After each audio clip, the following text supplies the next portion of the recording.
Hello guys, so I wanted to say happy Women's Day to every woman out there, for us to celebrate this day and to remember the effect, the impact that we have had and we still have a lot in society, in the development of society too, right?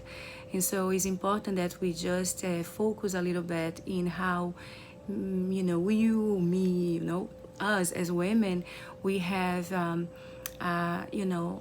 build an effect, a beautiful effect in society, and that we need to continue to doing this work, building more and more a work based on inspiration and resilience and independence and love and connection, right? So happy Women's Day, and feel proud of yourself today. Women's empowerment, and as every human being, needs that recognition, we also do. And another thing that I would like to focus on this video is we can say is a technique from an approach called CBT, cognitive behavioral therapy, and it is a very easy technique. Is possible that we will do without even a paper. What I usually recommend my clients to do is when they are very, very, very worried and they have thought rumination, and as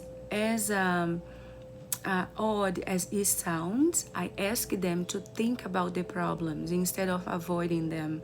As much more we avoid, less resilience and less tolerance we build about problems or about things that are challenging us.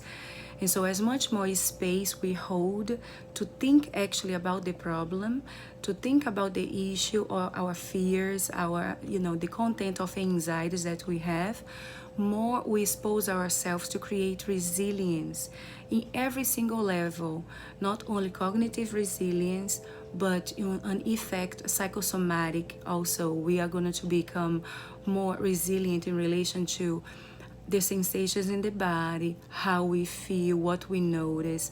We're going to be able to label the emotion. So we kind of create a sense of closeness with what we are afraid.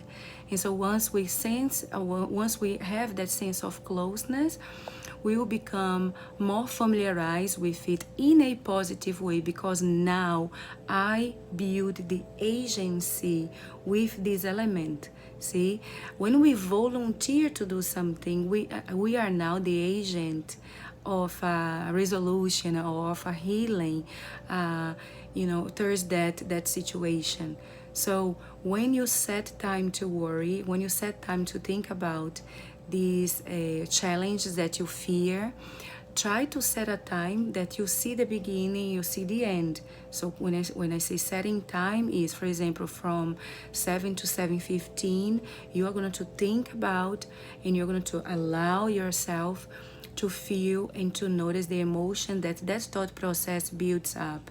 And by noticing, you become now the observer instead of the participant. When we observe things, we are more able to rationalize and to create a sense of empowerment almost. We are more able to be resilient, because there is a kind of a separation that is not avoidance, okay? It's different.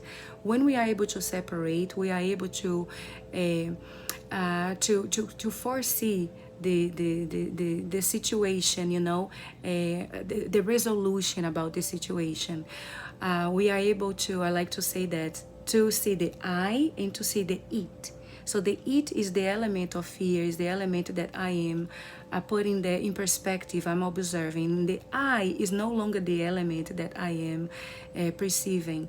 The I is the agent of resolution, the agent of that will observe that problem, that challenge, that fear. And now I have built a point of resolution or probable resolution, because I'm no longer participating, but I am observing.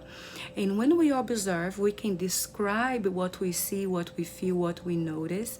And by doing that, I can build change in the end of the day about all that situation. So is observe, describe, and build change. observe, describe, and build a change about it. Okay, I hope it made sense.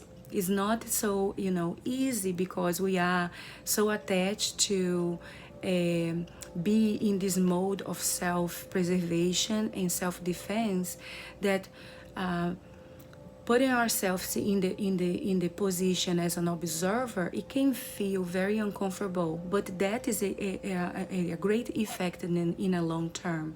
So just try to create a tolerance to be the observer, and so then you can finally visualize the problem without becoming the problem, without becoming the fear. See, and then it's going to make this situation more resolvable, more solvable. Okay, so you try to have a beautiful day. I'll talk to you soon. Mwah.